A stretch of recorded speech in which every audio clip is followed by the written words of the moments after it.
Hello, everybody. Welcome to the Quotable Podcast. In today's episode, we don't have a fancy intro, so apologizing in advance. We're going to talk apologizing. Okay. We're going to unapologetically not provide you with an intro. Sorry about that. But we're going to... we're going to talk about the 1994 classic. Yes, they're all classics, folks. Yep. True Lies, starring Arnold Schwarzenegger and Jamie Lee Curtis. And Tom Arnold. Yes. Honorable mention. All right, so I feel like this is going to be an interesting one because although there are a lot of memorable moments, a lot of funny parts, funny lines actually, right? The movie in its entirety is not overly quotable. No, it's not. I mean, there are quotes that people know from this movie. And I think probably the most thought after scene that anybody that has seen this movie, kind of up in the same number of times watching as I have. The one scene that always stands out to me is when Simon, who's played by Bill Paxton, may he rest, is lying to Jamie Lee Curtis's character. She plays a woman named Helen Tasker. He's lying to her, saying that he's some international man of mystery. He's a spy. He works for the CIA. People are always after him. And he talks her into meeting him one night. And he says, I need you to be my wife. But when he picks her up and he drives her, or she gets in the car with him, I think one of the funniest scenes is, you have Arnold Schwarzenegger's character who plays her husband, Harry Tasker, and he's pulling people off of other surveillances to find out exactly where his wife is. But Tom Arnold, who plays Gib, which is Harry's partner, and I would venture to say probably best friend. I feel like they are, yeah. But when he's talking to him and he was like, hey, you can't pull agents off of a high profile surveillance just to have your wife followed around. He was like, and then Harry's like, hey, you tell on me, I tell on you. And he's like, what are you talking about? I'm as clean as a preacher's sheets. I'm as clean as a baby's body. He's like, oh yeah, what about the one time you blew a 6-week operation because you were busy getting a blowjob? And he was like, you knew about that? He's like, mm-hmm. And he was like, hey, you might want to take Franklin. It'll be a lot faster. But I think that scene, and then, one of his coworkers or fellow spies or whatever shows up and he was like, yeah, I got the two, a male and a female, red, white Corvette. And that's when Simon's like, I don't want you to be spotted. Maybe you should put your head down. And she's kind of like crouching down. He's like, let me help you. And puts her head in his lap. And he's like, all right, the female's head has just gone into the male's lap. So you see Harry like getting madder and madder as he's driving. And then he was like, what about you, Hilo? Like, do you have anything? And the helicopter comes up and he was like, oh yeah, I got him. Yep. Nope. She definitely has her head in his lap. Yahoo. Yeah. So stupid. Could you be any more enthusiastic there?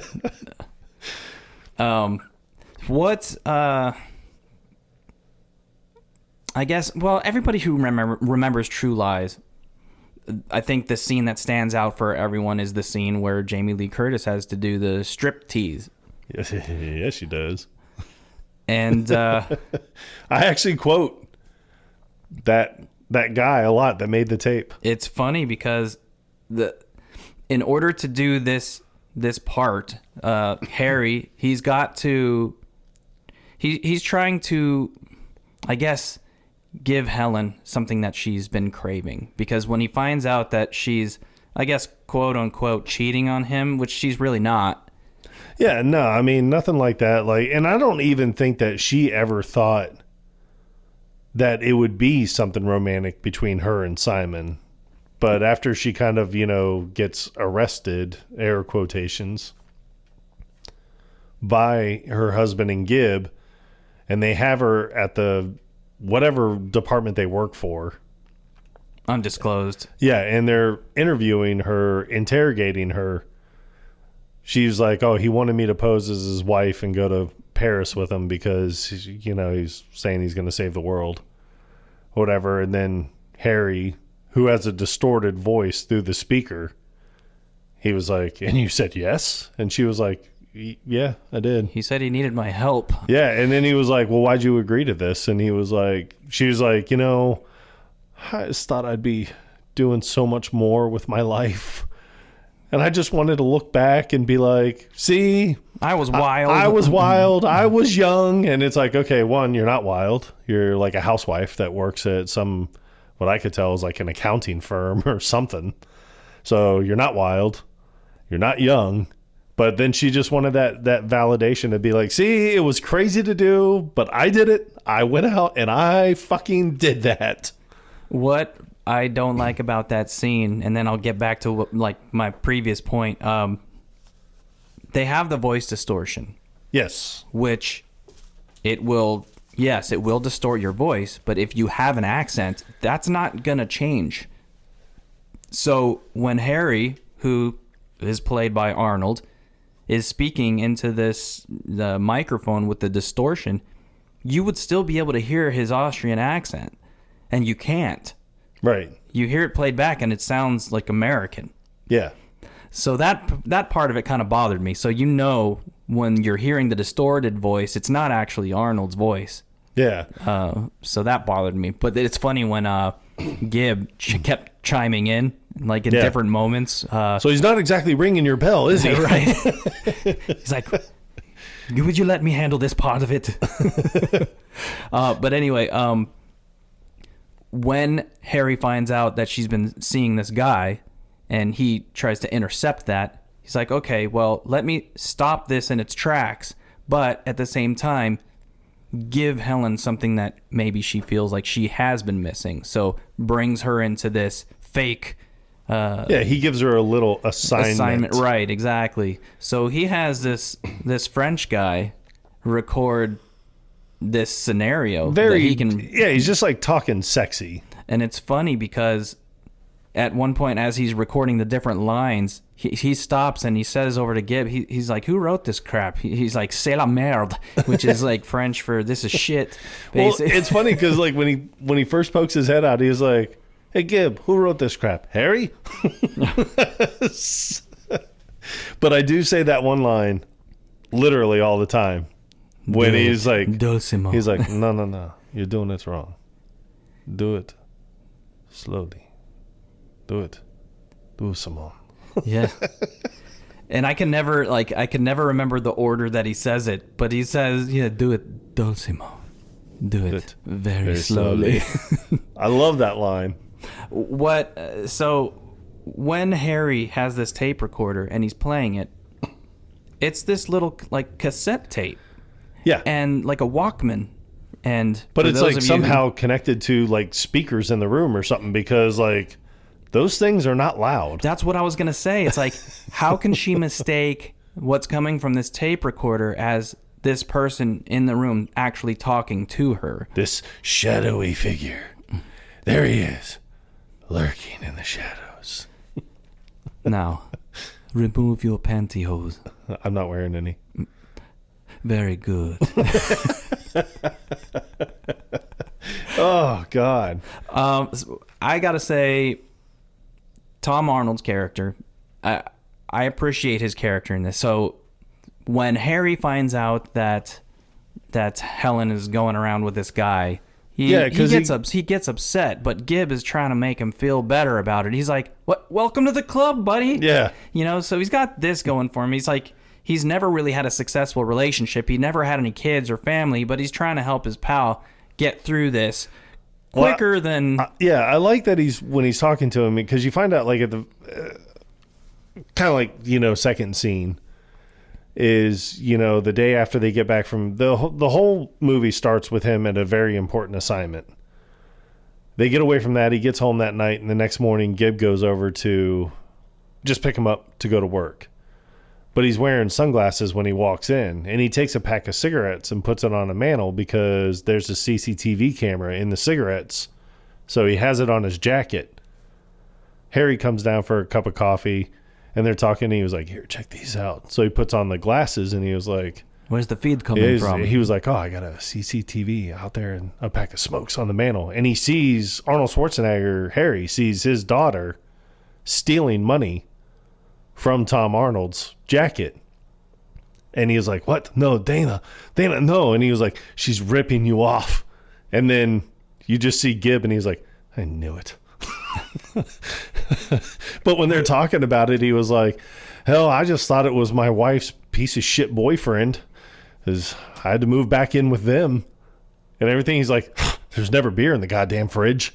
It's like, this is such a weird dynamic of events that Tom Arnold or Gib is laying out in front of Harry to be like, what the hell have you gotten yourself into, man? So wait, now maybe I've had this wrong this entire time. I always thought she was stealing money out of Harry's coat. No, he took it out of Gib's coat. That changes things. Yeah. Because I always thought he said, she's ripping me off. No, he's like, she's ripping you off. And it's just so funny because that's why he's like, I knew it. He had that funny line because she puts on the motorcycle helmet and he says something about, like, I remember the first time I was shot out of a cannon. Yeah. Right? What? But the scene where they take Simon to the dam. And, easily the funniest scene in the entire movie. It's fucking hysterical. Yeah. But there's one other one where there's nothing said, but it comes a very second close to this scene. Yeah. So they just want to scare the shit out of Simon. So he'll leave Helen alone. Like, yeah. You need to stop doing this shit. He's like, man, I'm just an idiot. I'm just I have to lie to women just to get laid. He's like, I don't even score that often. I got a little dick. It's pathetic. He was like, if I ever saw a gun, I'd probably. And he pulls out the gun. And he's like, oh, God. Yeah. And then he proceeds to piss himself. Yeah, he's like, see, would a spy piss his pants? But as they're getting ready to leave, I just love this part because it's like Tom Arnold played this so well where they're just trying to get Simon to get the fuck out of here. Just go home. Go figure your fucking life out. Yeah. But he pulls his gun out. And this line is so great to me. He's like, get the fuck out of your dipshit. And he just starts shooting at the ground. I like it when they find out exactly who Simon is. And they're kind of following him around and everything. But they follow Helen first. And she goes to like some Chinese buffet or restaurant or something. And that's where she meets Simon. Well, Simon has the newspaper article about everything that Harry did either the night before or 2 nights before in the newspaper. And she was like, oh my God. And he was like, yeah, you got a federal agent that commandeers a horse, tries to chase down on a man on a motorcycle and everything. And then Harry's like, that's me. And then it's like he's trying to take credit for what we did. But Gibbs like, hey, this asshole's jumping in. He's trying to take credit for our moves. Mm-hmm. But I like it because at first they were like, they didn't know who he was. And they're like, what do you think he is? Like a spook? So they're thinking like this guy could be CIA. And he's like, I don't know. But then he leaves the restaurant. They follow him and he shows up at a used car salesman dealership. And then Gibbs like, oh God, he's a goddamn used car salesman. This just keeps getting better and better. But then he sits there but at one point Harry takes offense to it and like turns around and he's like, oh no, we still got to kill him. He's like, but this is funny. You have to admit it. It's interesting when Harry goes to the dealership to confront this guy as he's walking out of the trailer. He's like, there's one born every minute. Yep. He's like, yeah, this one's calling your name. Did you feel the vibration or whatever? This guy is such a prick, man. He is. And he's got some creepy lines that I don't even want to repeat one of them because it's bad. Oh, it'll be said at one point. Oh, God. We're going to get canceled. It's horrible. There's no one to cancel us. Yeah, that's true. We have to have the followers. Yes. But no, the other funny scene that kind of ranks up with the dam, at least in my opinion, because it is a scene where something happens and it's a lot of action. So they're trying to figure out, Harry, I believe, is going home for his birthday. And Helen calls And they patch it through, and she's like, oh, I just want to make sure you're going to be home in time for your birthday. He's like, of course. Like, I'm on my way home right now. And then he hangs up, and Gibbs like, hey, we got a shadow a couple cars back in a station wagon. They've been on us since we left the hotel. So he was like, Helen's going to be pissed. And he was like, I know. This is the problem with terrorists. They're really inconsiderate with other people's time. Right? So they stop at the mall. He has the sunglasses and the cigarettes. So Harry can kind of keep an eye on some of the guys because two of them get out of the car and start to follow him. And then Gib is like, yeah, you got two guys right on your tail. They're, gaining on you or whatever. He's like, what do you think? I'm blind? Yeah. So then he goes up to the bathroom. Well, the car gets blocked by a bus. Then the bus moves, and the third guy's gone. And that's when he's trying to tell Harry. He's like, I lost a third guy. But there's this huge fight in the bathroom where, Harry kills one guy. He's arresting another guy. Then the third guy shows up and just starts shooting.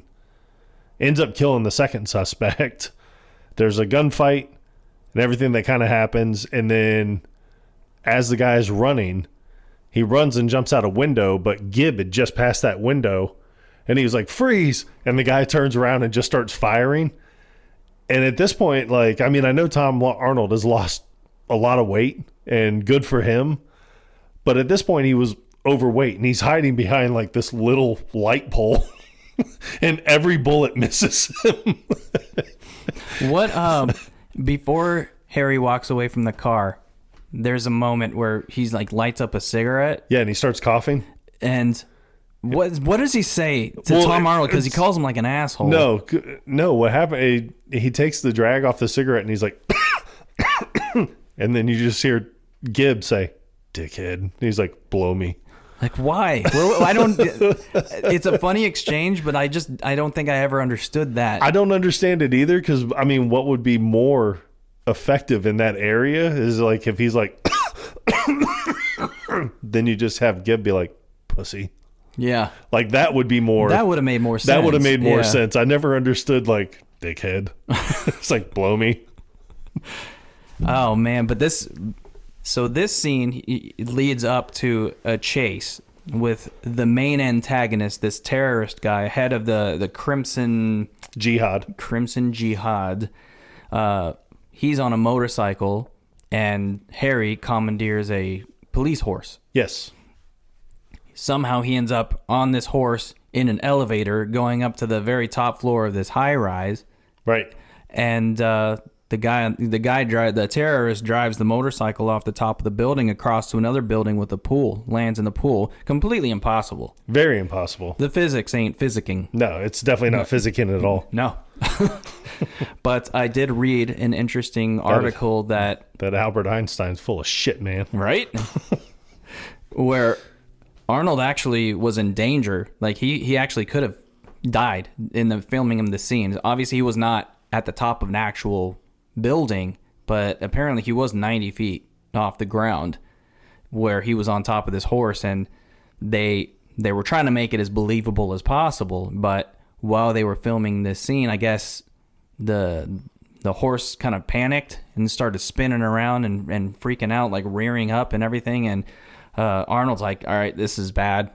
So he slid off the horse, and one of the stuntmen helped him down just to stop him from falling, because 90 feet, that'll kill you. That's pretty far. You could die from less than half that. Well, I do like that scene. I like the way that it ended. That scene ended because, like you said, this guy just drives a motorcycle off the top of this building, somehow travels the distance of, I would have to say, 400 feet, 500 feet, something like that. Because it goes across either a 4 or 6 lane road at the bottom of the street. With no ramp. No ramp, nothing at all. This is just a clean, drive right off. Then Harry's like, well, if he can do it, I can do it.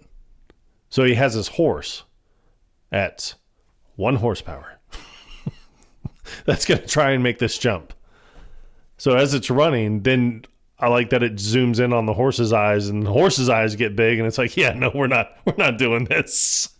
So good acting by the horse, by the way. And then he flies over the horse, and he's off on the side of the building, and he was like, come on, pull me up.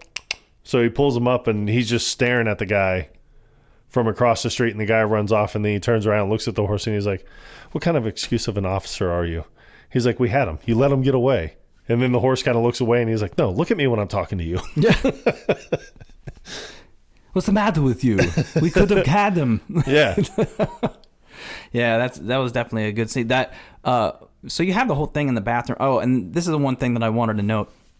In the 90s, and especially in movies like this, there's always a scene or multiple times throughout the movie where there's this like cliche line, especially in Arnold Schwarzenegger's movies. So he dunks the guy's head in the urinal, and he's like, cool off. Yeah. And even at the end, where the lead terrorist gets caught up on the rocket. Yeah, on the missile. And he's like, you're fired. Yeah. It's like, I don't really see them doing that anymore in movies. I know. I hate it. You want them to bring it back? Yeah, I want them to bring it back. Damn it.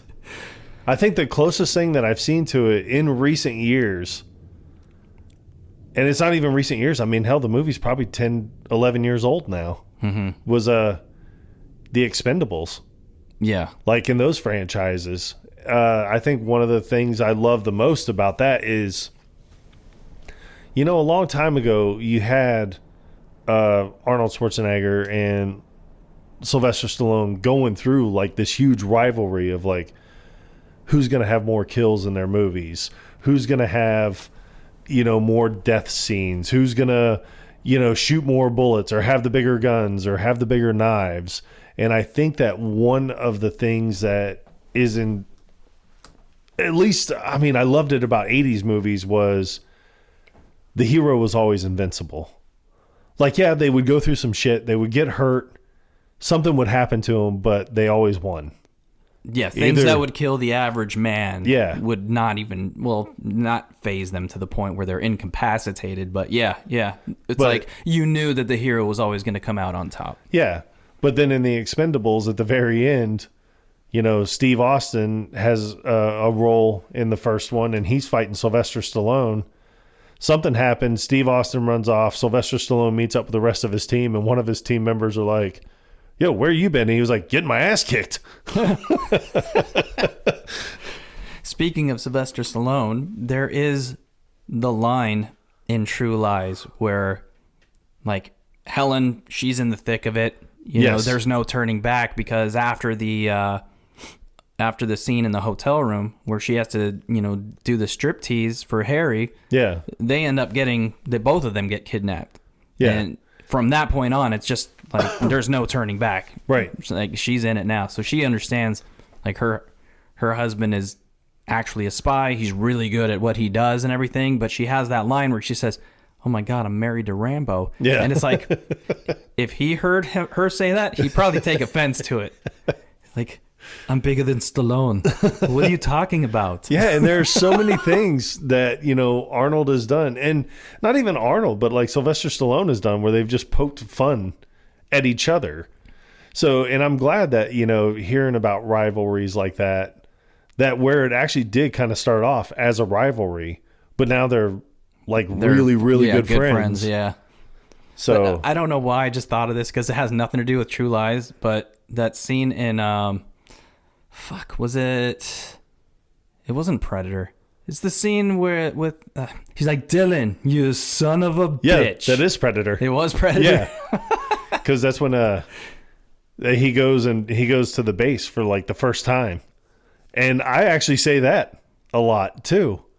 Because he goes and he meets up with the general and everything, and they're talking. And he was like, so why do you need help from my team? And Carl Weathers, who plays Dylan's in the back, and he's like, 'cause some damn fool said that you were the best. And that's when he turns around and he starts walking to him. He's like, Dylan, you son of a bitch. I love the way he says it. I love it. Dude, I've been saying that line for decades. And then it's basically just like, who's got the better biceps? Right. You know? But yeah, dude, I couldn't believe how good shape Carl Weathers was in back then. Oh my God. Yeah. But no, other scenes about True Lies. I do like because he doesn't want to come off like after, like you were saying, after they get kidnapped, they're flowing down to the Florida Keys. There's the part where they get the nuclear weapons out, the nuclear warheads. I always had a problem with that scene because they were talking about how those statues were made in like 577 BC. I know what you're talking about, and it bothered me too. And it's like, how the hell did the warheads even get in there? Right. Like get them in, like get them out how you got them in. Yeah, they're from 400 BC. They were gift from whatever. They're absolutely priceless. Yeah. But then they had to break them open to get the warheads out. How the fuck did they get in there? Yeah. To begin with. I didn't understand it. They were already ruined. Yeah. They were already ruined. Yeah. No one cared. No one cared. So, but then he opens up the crate and he calls Harry over. The Bane bad guy calls Harry over, and Harry comes over and he's just like, "Do you know what this is?" And he was like, "I know what this is." It's like, "This is an espresso machine." And he was like, No, it's a snow cone maker." And then he starts getting real close to him and he's like, "Is it a water heater?" It's a water heater. So he's just going through, but then that's when he grabs his wife and he's like, "This is the nuclear warhead from like such and such." He was like, "It has a kill radius of this and this." So he's like, knows exactly what it is. Like something, this number of kilotons or whatever. But then that's when they all start walking away and he looks at Helen and he was like, "What can I say? I'm a spy." I'm a spy. So it's an interesting transition from Helen not knowing what Harry does. She thinks he's like a computer salesman or something. Yeah. And then she finds out all this stuff about him. So it's like she's going through this acceptance period. But it has to be a very quick acceptance period. She doesn't have a choice. No. It's either accept this or we're going to die. But I'm trying to think, like, if you were in the same situation, how you would react to that. Like, could you really be that upset that your significant other was a spy? I think in this day and age, the one question where I think, obviously, like, they give him the truth serum, which is a funny scene altogether. And she was like, and when it shows her and it's like through his eyes and he's all groggy and she was like, "What did they give you, Harry?" Like sodium acylate or some other truth agent. Surgeon. And then she's like, "Oh," and he was like, and she was like, "So it makes you tell the truth?" And he was like, "Yeah." Yep. But then she was the way that he says it. He's like, but then yep. he was like, "Well, ask me something I would normally lie to." And she was like, "Are we gonna die?" And he's like, "Yep." That's where he says it. Yeah, you're right. He's like, "They're probably gonna torture us to death or shoot us in the heads, or they'll just leave us on the island until the bomb goes off." It's just Harry. He's like, "What?" But it's almost just kind of like, you asked. Yeah, this is your fault. So there's that part. But then she was like, "Have you ever killed anyone?" He was like, "Yeah, but they were all bad." I think any wife. Because she does ask him, like, "How long have you been doing this?" And he's like, 17 years. They've been married for 15 years. So he was doing this when they met, and he had to have, like, some cover or whatever. But I think in this day and age now, like, a wife would be like, "You slept with any other women?" Like, yeah, that's probably where their mind would go. Yeah. You're leading this double life here. Yeah, because this girl just said, like, she knew who you were. She didn't know your last name, but she called you Harry. Then she kissed you. Like, what's really going on here? Tia Carrere. Oh, somebody get my medicine. Oh, my goodness. I'm feeling the palpitations. Lord have mercy. I've got the vapors. When he gets injected with the truth serum, it's a funny scene to me because he's got this old guy, and they're in this, like, cave, and it just looks dirty. Everything just looks dirty. And then this old man wearing like a leather apron. He looks shady as fuck. He's all sweaty and gross. And so he goes to inject Harry, and he's like, "But you're not gonna swab that with alcohol first?" Yes. And he's like, "What? I could get an infection." But the one that right after they leave that little hut, after he kills the guy, the doctor and the guard there, and they leave the hut, the one thing I had a problem with, and I understand, like, she was wearing heels, but Helen takes her heels off, and I'm like, this is Florida. Like, there are sand spurs everywhere. Dude, that is the worst shit ever. Yeah, and my Florida friends that are listening, you know exactly what I'm talking about. Dude, even wearing sandals, you can still get sand spur in your foot. Yeah. And it hurts like a bitch. Oh, yeah. And here's the other thing. You go to take it out, and then it gets stuck in your fucking fingers. Yeah, I know. I'm a Florida boy. I know exactly what it's like. Horrible. Just It's horrible, this pain. This pain. We actually, so in this scene where he ends up killing this a doctor, whatever, I don't know if you want to call him a doctor. He, under the influence of this truth agent, Right. the guy asks him, he's like, "Before we get started, is there anything that you want to say?" He's like, Yeah, I'm going to kill you real soon. "Oh, yes? I like the way he says it, too. I'm going to kill you real soon." Yeah, I'm going to kill you real soon. And how do you plan on doing that? It's like, yeah, at first I think I was going to use you as your human shield while I killed that guard over there with Patterson Trocar there on the table. We didn't know what the hell he was talking Yeah, about. I had no idea what... Like, so you got this... Basically, it's tray. a spike with a handle. Yeah, so you got this tray with all the typical, like, medical equipment. Yeah. And, like, I don't know the scientific terminology for all these things. I know scalpel, that's it. Yeah. That's where my knowledge ends. Scalpel. We all know scalpel. Yeah, But Patterson Trocar. Like, what the hell is a Patterson Trocar? So we looked it up because we have this little device that we like to use. Yeah. That tells us things that we need to know. We both have our own Google machines. Yep, exactly. Personal Google machines. And a Patterson Trocar is a surgical instrument used to drain fluids from the chest or abdomen. Yes. So there you go. Inquiring minds. Yeah. But then the doctor's like, well, and how do you plan on doing all this? It's like, you know my handcuffs? Yes. Mm-hmm. I picked them. I mean, but it's... What would they expect? I mean, the man is a spy. He's good at his job. Like, yeah. I mean, picking handcuffs, that's probably like play. That's day one stuff. Oh, for sure. Yeah. Oh, hey, you just joined this agency? Yeah, you know what the first thing we're going to do? We're going to teach you how to pick a handcuff. I always have a paperclip lodged in my forearm. Yeah. You know. But the fact that Helen, when she has free hands, her instinct is to punch him in the face. Like she's mad at him for, I guess, lying to her for 15 years or however long they've been together. Right. Because if they've been married for 15 years, there had to have been a courtship period. You would like to think so. So they haven't known each other for 15 years. They haven't known each other longer than that. So it's like, did he become a spy after they got started dating, I guess? Yeah, see, you never know. I don't know. It is curiouser and queerer and queerer. Yeah. The only thing that I guess would tie them together of being married for 15 years is Dana. Because in the movie, played by Elisa Dushku. Sorry, I was having another palpitation. Gosh, she's hot. She's got to be pushing 40 now, right? That's like our age, like 45, 46. That sounds about right. Yeah. That checks out. That checks out. Yeah, she plays the daughter. She's 15 in the movie.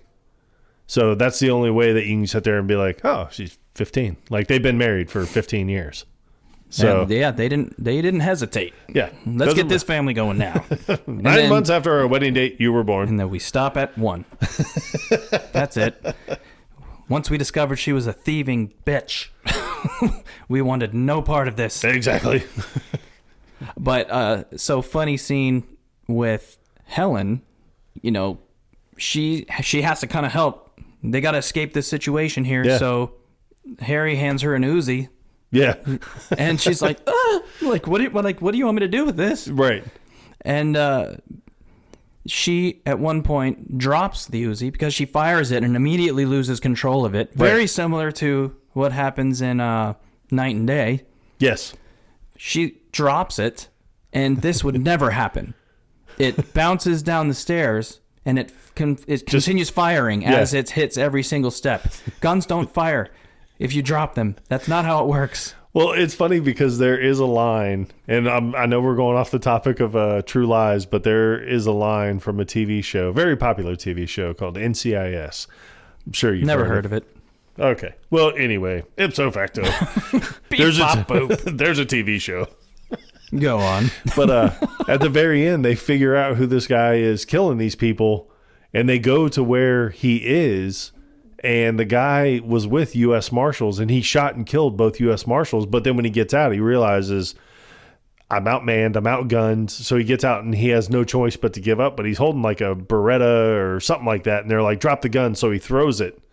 And Michael Weatherly in the show, like it hits the ground. And he's like, you never throw a gun that's been fired recently. He's like, everybody knows that.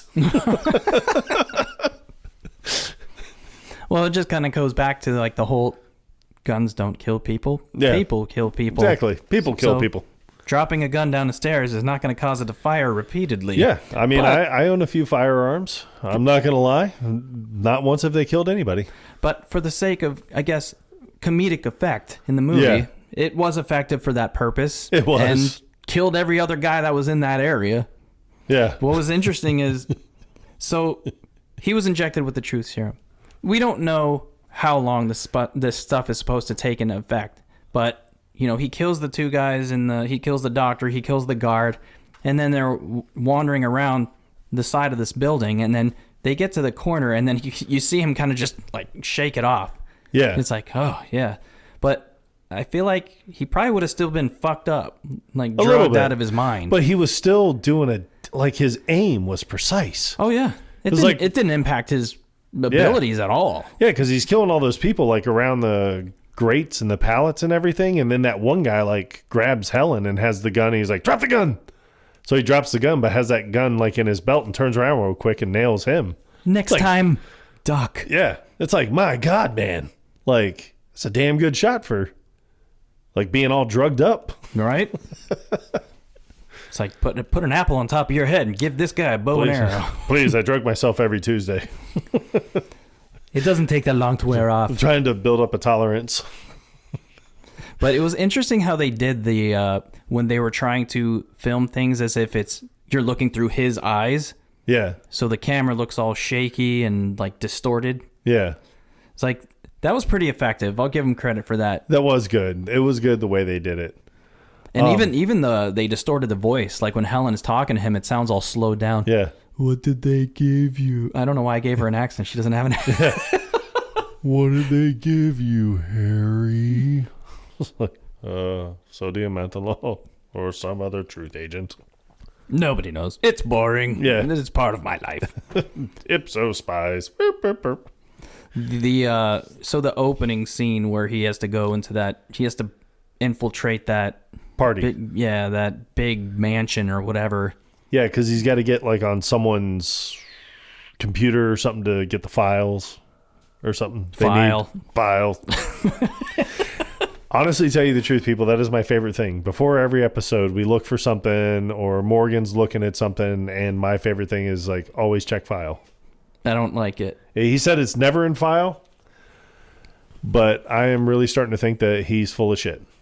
So when we started this podcast, I was trying to get him to share the load, the burden that is post-production on, after recording an episode. And that was back when we actually cared. Yeah, we kind of, we don't really give a shit anymore. It's not that we don't. Why don't you sit the next couple of plays out there, champ?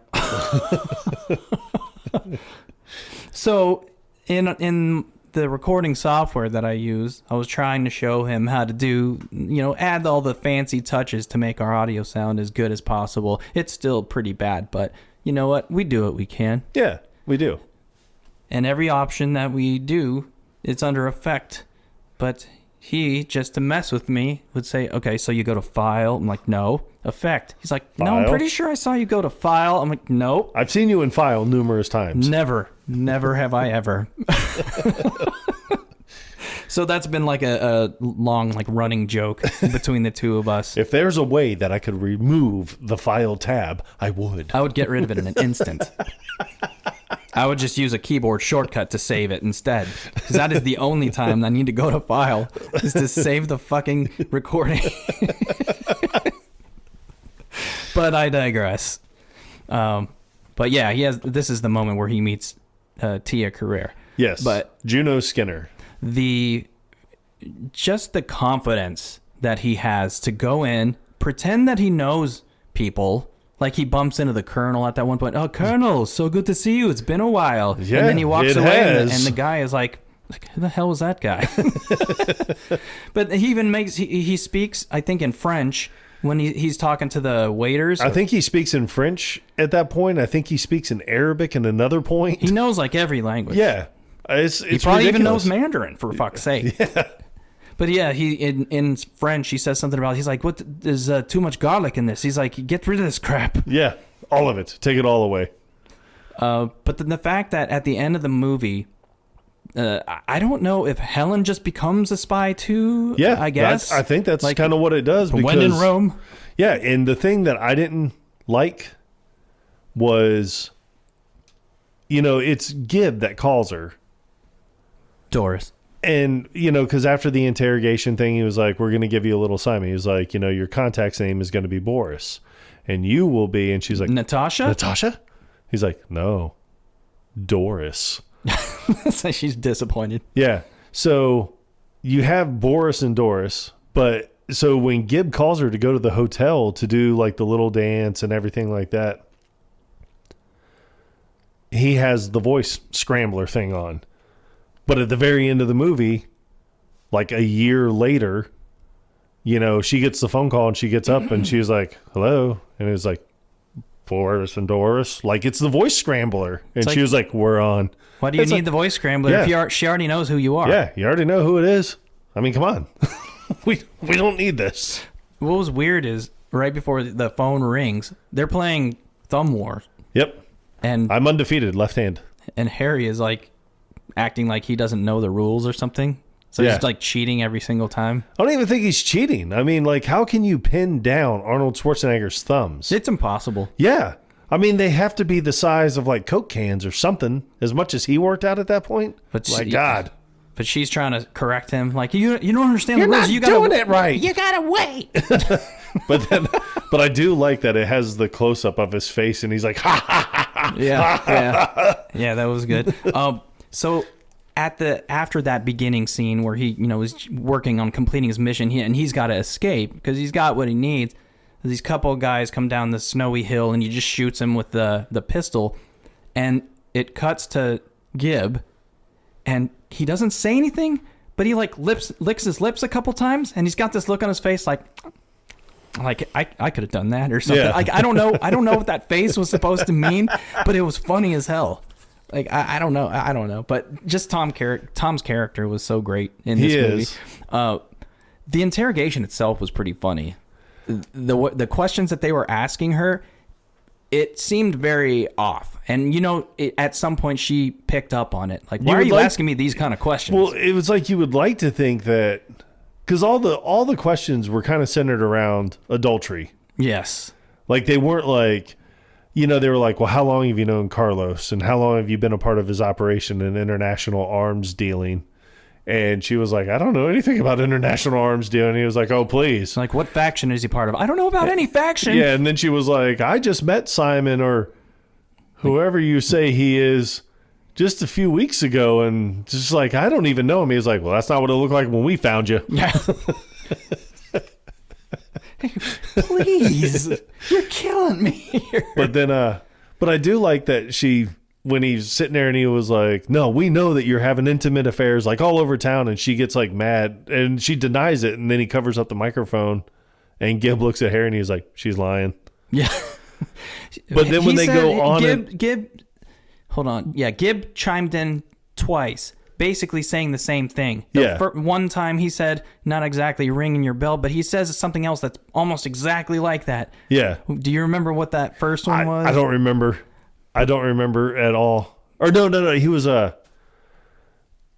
think she was like, well, Harry, like, he sells computers, and he was like, he said something he's about not him. exactly. He's not exactly like, I know he said ringing your bell anymore, but then there was another one when he was like, so sex with him would seem pretty boring or something. She was like, that's none of your goddamn business. Yeah.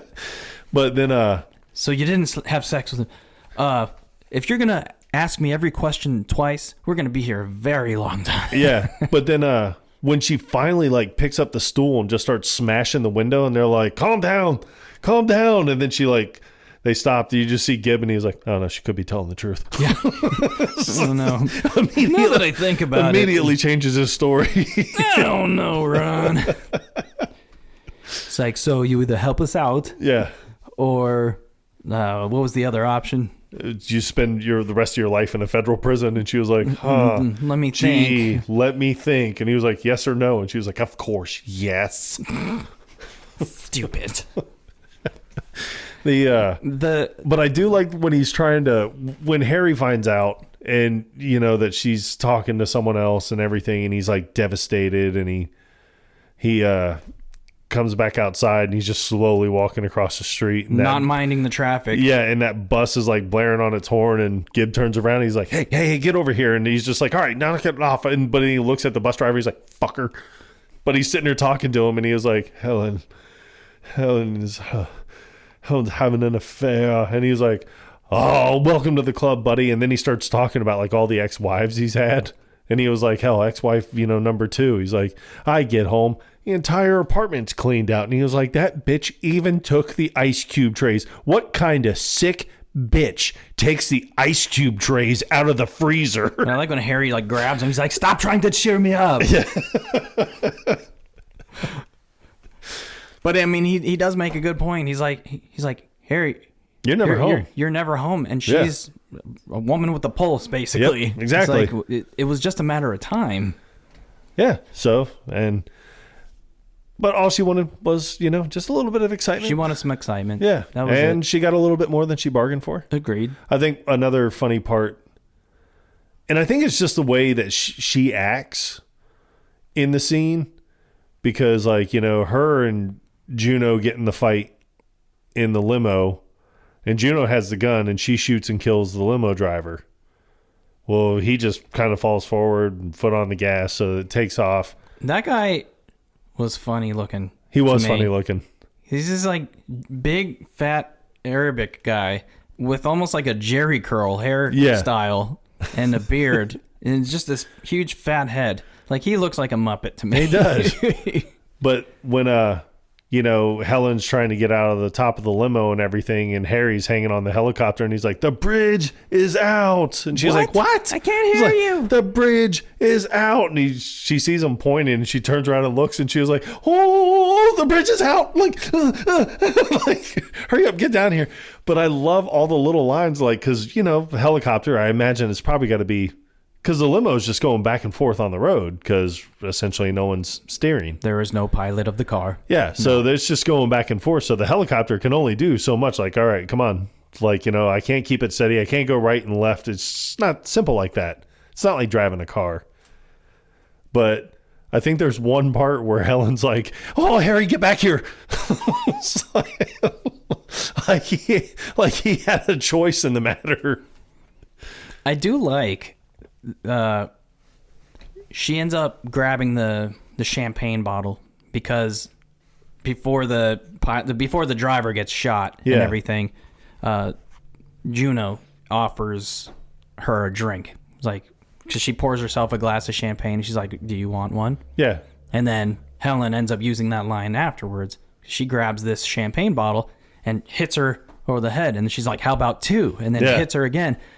I like the fact that the bottle didn't break, because these glass bottles are very difficult to break. They are very difficult to break. That's why I think it's so funny in movies when they break. Just because they're like, they're actually made out of sugar. Yeah, it's not simple like that. No. A lot of people think it is. Which is why if you hit somebody over the head with a bottle, like, chances are it's probably not going to break, but it's going to hurt like hell. Oh, it will. But I appreciated that piece of it. With as unrealistic as some of the other things happen, that was one thing that I made a note of. Yeah.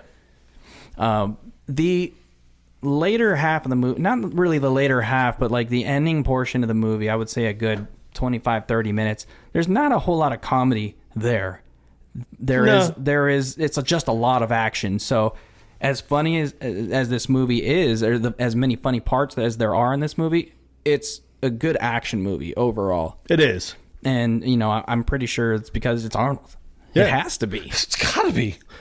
I mean, there is the scene where he gets into the aircraft carrier, not the aircraft carrier. What the fuck is it? It's like a hovercraft. No, basically it's a VTOL. It's a vertical takeoff and landing jet, and he basically has to confiscate it so he can, because he finds out that Dana, their daughter, has been kidnapped. Right. And so he gets into the plane, and it's like, well, somebody's got to sign for that. He's like, I'll sign for it. Yeah. You got a pen? Yeah. He's like, don't worry. It's been like 10 years since he's flown one of these things, but it was funny because, you're big on the noises. Yes. And when Gib gets up onto the plane just to say, like, hey, remember, it's like, it's been a while since you've been on one of these. Yeah, he was like, it's been 10 years since you've been on one of these. And but then he starts it up, and then you see the jet thing start to spin, and he's like, whoa. Yeah. So he gets that, and then it's funny because he was like, no, you got to sign for this. And he was like, oh, I'll sign for it. You got a pen? And then he was like, well, I suggest everyone we back up. And then he was like, yeah, no, he's got over 100 hours in one of those babies. And he was like, I know it doesn't look like much now, but that is a 100% Tasker takeoff if I've ever seen one. Yes, but it's like he ends up driving on top of the cop car. Yeah. But the line, Harry... It's like riding a bicycle. You never really forget. But Harry had that line that he says to Gib, like, before he, like, jumps down from the plane. Yeah. Where he says, if I break it, take it out of my salary. Yeah. But which is funny because... You're going to work for the rest of your life. You'll never pay this plane off. It's funny that he said that because another point in the movie, he says, I can't afford that on my salary. Yeah, he's talking about when... The suite. Yeah, the suite. When she has to go and when she goes and dances for him, he was like, I can't believe you're using the suite for this. And he was like, you think I could afford a suite there on my salary? Right. You can't afford a jet, I'll tell you that much. Good Lord, Jandis. I don't know. That's, it's a good movie. Yeah. It was nice watching because I hadn't seen it in years. And yeah. It's been years and years. Yeah. But now the forbidden fruit must be tasted. But it was nice because it was kind of nostalgic for me. Yes. I mean, there were a lot of things like subtle things that I totally forgot about. And watching it, I was like, oh, man, I remember when you used to be able to do that. Like, whoa. Like the part when they get before the bathroom scene. He just gets out of the car and gets out, lights up a cigarette, and then walks into a mall smoking a cigarette. Like, people used to be able to do that. Oh, yeah. You could just walk around in public and smoke a cigarette. Nobody ever shunned you or was like, really? Really? And that's the thing about these older movies is they can hold up from a plot line standpoint. Right. And from a character standpoint. But when you see things that existed back then that either are no longer relevant or aren't happening anymore, that's like, those are the keys where it kind of sinks in and you're like, oh, fuck, I'm old. God bless it, that was old. That stings a little bit. Yeah. I mean, because I look at it as like 1994 really wasn't that long ago.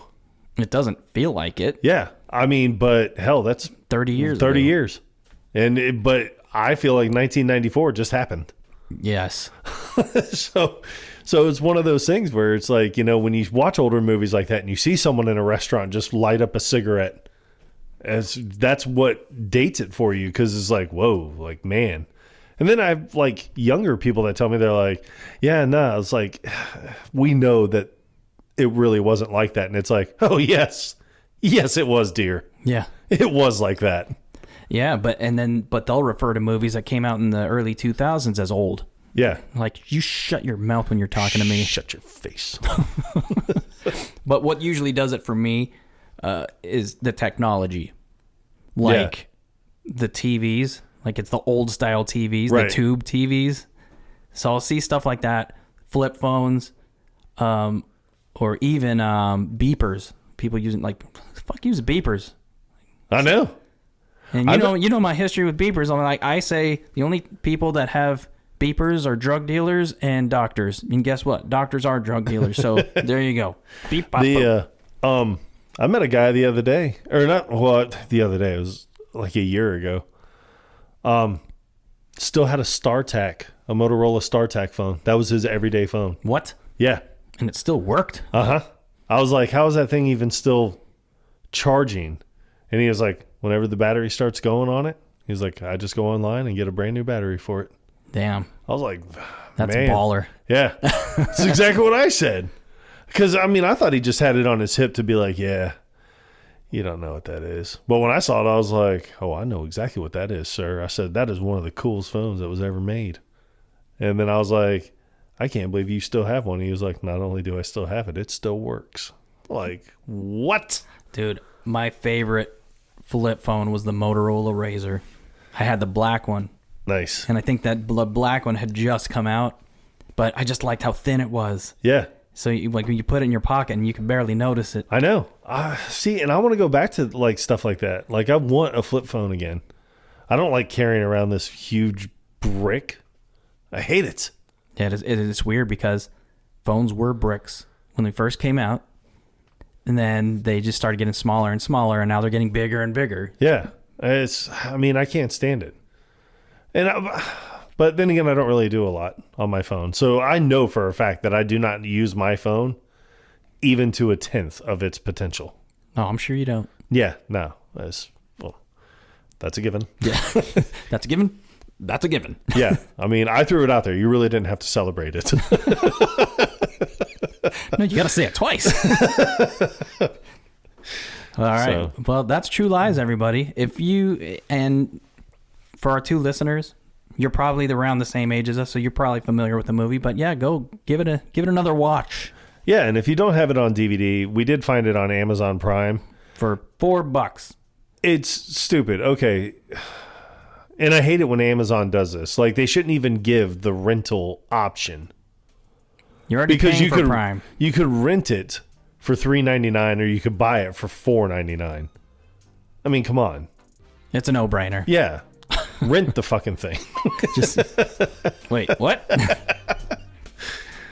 And then rent it again when you get the craving. Yeah, spend the extra $1. I mean, come on. It's ridiculous. All right, but yeah, this is another good one. I like being able to talk about movies without them necessarily being super quotable. Right. Because it's just talking about the movie and what's great about it. Yeah, exactly. But yeah, I guess until next time. Quotable Podcast. Out. God, she's got the most incredible body and a pair of titties make you want to stand up and beg for buttermilk. Ass like a 10-year-old boy. Son of a bitch.